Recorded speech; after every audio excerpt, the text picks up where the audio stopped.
honestly, good win.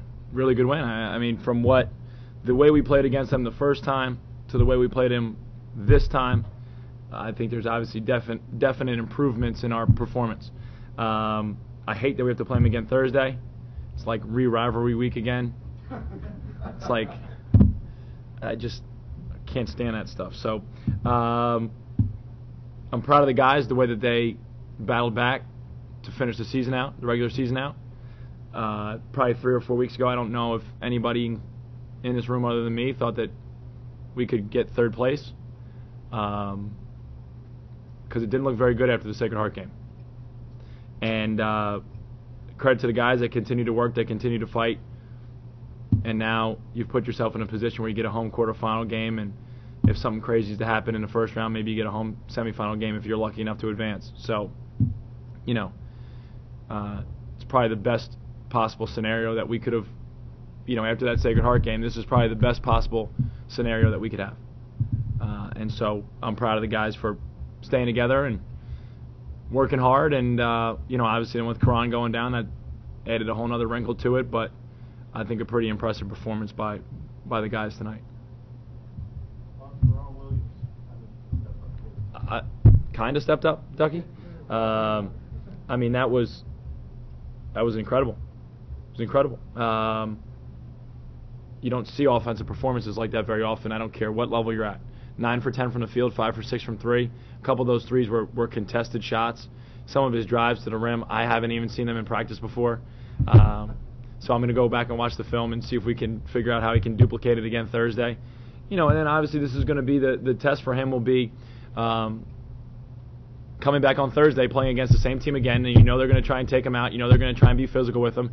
Can he continue to move and come off screens and be as prepared as he was tonight?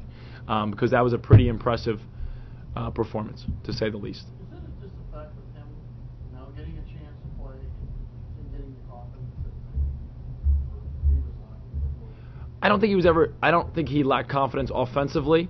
I think he lacked some of what we were trying to do defensively.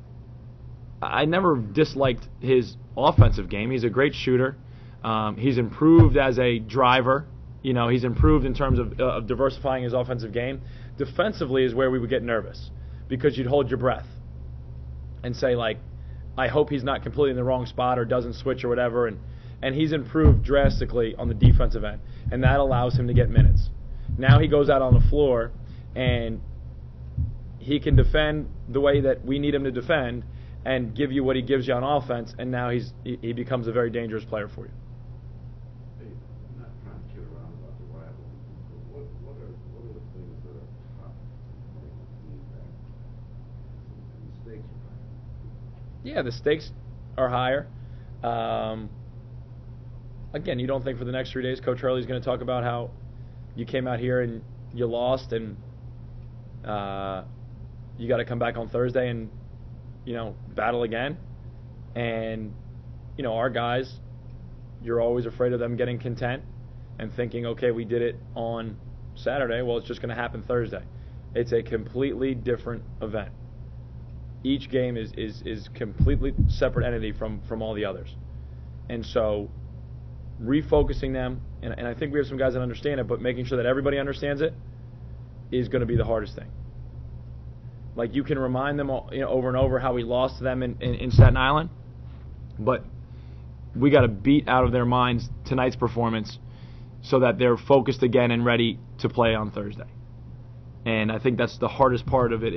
That's the biggest worry for me, is that, okay, now you won the game Saturday, you just think it's automatically going to happen again Thursday. I guarantee you that the team that comes out on Thursday wearing green will be much better than the team that played tonight.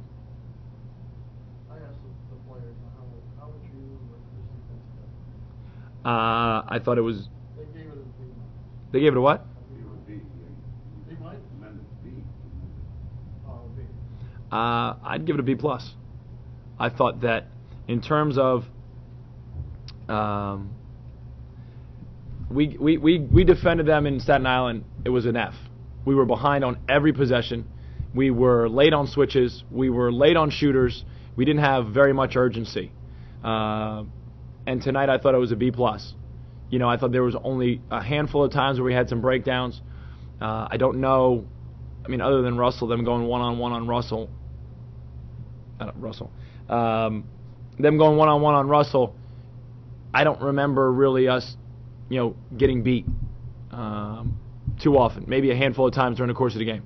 But to hold the team that executes their offense the way that Wagner does to 17 field goals is definitely a credit to your offense or to your defense. It seemed like the beginning of the second half, when shots were flowing for you guys didn't give up defensively. You still really played tough.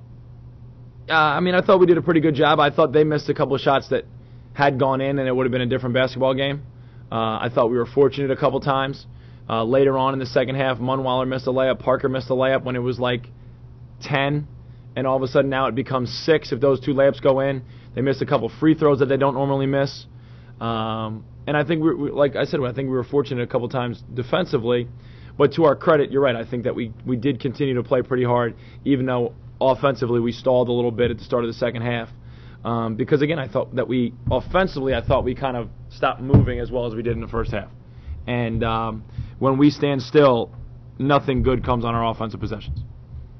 I think the key there was 8-point game in front, hit that 3. And Out of the timeout, he hit that 3 on the top of the key. I think it might have been 9. Well, it doesn't matter. Maybe 41-30, then Anthony came down and nailed it along the Jump shot. It kind of Yep. opened up the Exactly.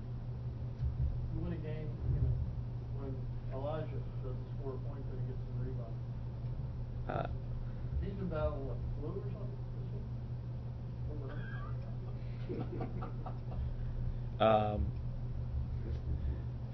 Depends who you ask how severe the illness is.